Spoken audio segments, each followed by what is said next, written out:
Hey guys, it's CD. Today I'd like to showcase my personal favorite plays from the recent Duos tournament.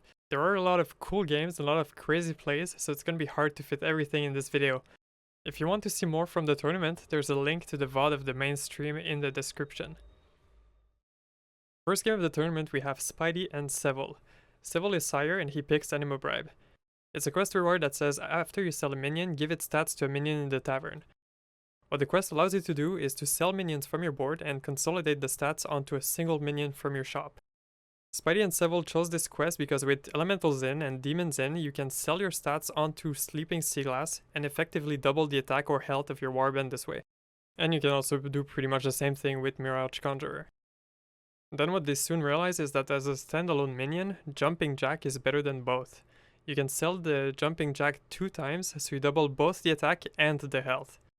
So on turn 6, Seville chooses Bubblehead as his first trinket. The reasoning is that he can stay down on tier 3, which makes it a lot more likely to find Jumping Jack and Seaglass since he's just gonna see tier 3 units. So their game plan is to have Seville stay down to look for these high value minions while Spidey tiers up to build a comp of his own and support Seville with higher tier cards. So for the rest of the game, they just keep doing some Jumping Jack shenanigans, and eventually they win the lobby by swapping the stats onto magnetic minions, passing them to the Beatboxer player who also has 4 Reapers. I'm skipping through it because you'll have the chance to see other Beatboxer plays in this video, but you can find the full game on Seville's YouTube. Wait, you can win! Yeah, no. Nah, he has nothing. Oh, okay. What the fuck is This is why I don't play duos. Like, this shit is so dumb. That's so stupid! What the fuck? Second game we have Beater and Sunglitters. So Beater picks Sire to give Seville and Spidey a taste of their own medicine. He doesn't get Anima Bribe, but he gets Turbulent Tombs instead. 16 summons, and he gets Prickly Piper, and his Death Rattles trigger twice for the rest of the game. The early game was pretty crazy. Sun sent a lot of cards over to Beater so that he completes his quest fast, and then they just managed to stabilize. It was really interesting to see how they fit the passes into their curve, and then using tempo from Beater's board, they were both able to level kind of aggressively. So on tier 5, Beater finds 2 Well-Wishers and the 2-5 Quillbore, and they just keep passing the 2-5 Quillbore back and forth so that Beater is able to buff his gems.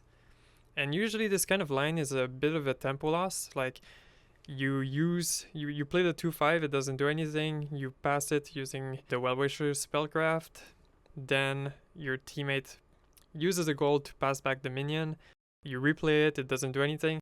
But instead, Beater has Prophet of the Boar on the board, a golden Prophet, so it gives him 2 gems every time he replays the 2-5. So instead of losing tempo by doing that play, they actually instantly get stronger. Also, his trinkets are really not bad. He gets 2, so he has double colorful compass. One is the lesser version and the other one is the greater version. So he gets 3 free Quillbores every turn. Which works very well with the golden Prophet of the board that he has. So his gems are huge, he generates some easily, and then he picks up the 5-8 Quillbore that whenever you play a gem from your hand you double it. And then we can go for Beatboxer plays. So he uses the gems on a magnetic, he passes it to Sunglitters, and when she attaches that magnetic it also buffs the Beatboxer. Then they go for some magnetic stacking and the stats just become obscene.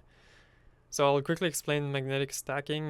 This is a play that is very consistent in duos using the pass mechanic. So a Beater makes a huge magnetic, Sun has a Beatboxer and a shitty magnetic.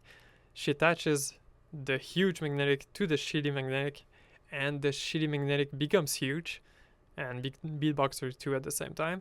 Then, using the Well-Wisher Spellcraft, she passes the now huge magnetic to Beater, who passes it back to her, and she attaches it to another shitty magnetic, and then they repeat and repeat and repeat, and it's very crazy. That's how you get a lot of stats on the Beatboxers. In this game, XQN and Jeef go for some Storm Splitter plays. Storm Splitter is like Zesty. When you make it golden, the once per turn effect can be used again. So XQN has Storm Splitter and Eyes of the Earth Mother. He passes the spell, creates a copy in his hand. Then XQN uses his copy on the 5-5 to reset its effect. Jeef gives back the other copy to XQN. Then using the golden Storm Splitter, XQN passes the spell again, and now he has 2 extra copies. So now they end up with 3 copies of Eyes of the Earth Mother, 2 in XQN's hand and 1 in Jeeves' hand. So this play can be pretty expensive, but if you're ahead or if you know what you're doing, it can help you snowball. Here you can see that they were healthy when they went for that and they had a lot of gold. They probably wouldn't have gone for that line if they were under cap. Then 2 turns later they find 2 more Storm Splitters, they make all of them golden and XQN starts duplicating Dreamer's Embrace every turn. XQN passes all the copies to Jeef, who uses them on his Golden Gem Smuggler with Bran on board. Then later on, when Jeef's board is massive, he starts passing some of his own minions to XQN so that he also has relevant minions. Here's another cool play from the tournament. XQN is running a dragon comp with the Emerald Dreamcatcher trinket. Start of combat, set your dragon's attack to the highest of the warband. And then with Persistent Poet, he can keep the attack permanently on some dragons. Then on his side, Jeef is running a demon comp. He passes a big Urzul to XQN, who puts it on the board. At the start of combat, all of XQN's dragon have 1000 attack each because of the Urzul, which allows him to beat a big Murloc board. And then later on, he can pass back the Urzul to Jeef since he already copied the attack with Poet. This game is super interesting. It's the final game of the tournament. Jeef and XQN are behind Beater Babbitt and Sunglitters in the score, so they really want to get first on this game to have a shot at winning the tournament, which I think is why they pick Lava Lamp and Souvenir Stand instead of more consistent trinkets. With Lava Lamp, after Jeef sells 5 minions, he gets a random elemental. Their goal is to have Jeef go infinite with that extra economy because when he goes infinite, he'll be able to carry the team. But until then, he really needs the pieces to infinite, which is why XQN supports him by passing Recycling Wraith, Bran, even Tavern Tempest. Now here's a very interesting decision. Jeef takes Storm Splitter and Eyes of the Earth Mother. But then he doesn't do what you expect him to do. He does duplicate the first copy of Eyes of the Earth Mother, but instead of creating 2 extra copies, he sees that Portal in a Bottle is a better spell to duplicate in that spot. Basically, if he goes for the other line, his turn is over. But with Bottle, he can replay Tavern Tempest a few times and generated a lot of money this way. He also took Jarred Frostling as his second trinket, so every elemental being played makes his board stronger. He randomly gets Sleeping Seaglass, which is when they find their true win con. Their goal is to pass Seaglass as much as possible to make it into a massive unit.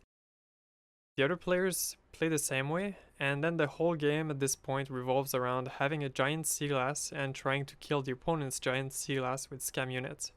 In the player history at the left, the player at the bottom goes second in the fight. So every turn, Jeef and XQN deliberately play the Seaglass on the second player's board to make it more likely that it dodges the opponent's scam units. But in the final fight, they go for a different strategy. They know that last time they fought, Beater was running Scam and Sun was running Big Demons. So they put Seaglass in the first matchup against Sun, hoping that it kills her entire board, to then beat Beater's Scam board with mid-sized elementals that can spawn 2 Frostlings. And that's how they win the final game of the tournament. I'm curious, what was your favorite moment of the tournament? Please let me know in the comments. I'll leave you with my personal favorite clip of the main stream. Again, there's a link to the full tournament in the description. I encourage you to watch it for some high-level gameplay and commentary. Oh, that is a large Seaglass on Beater Babbitt's board. Yeah, so 51,000 Seaglass is one of health. those cards where I look at the patch notes and I say, oh, they don't play duos. Because that was the end result of buffing Seaglass. You see, this Seaglass has 50,000 HP. You might not play duos and wonder, how does that happen? How do you have a 26 attack, right? It's 26 attack, 50,000 HP Seaglass. Well, that's because you have the ability of passing things off the board, right? And that's one of the scary things of moving past to tier 4.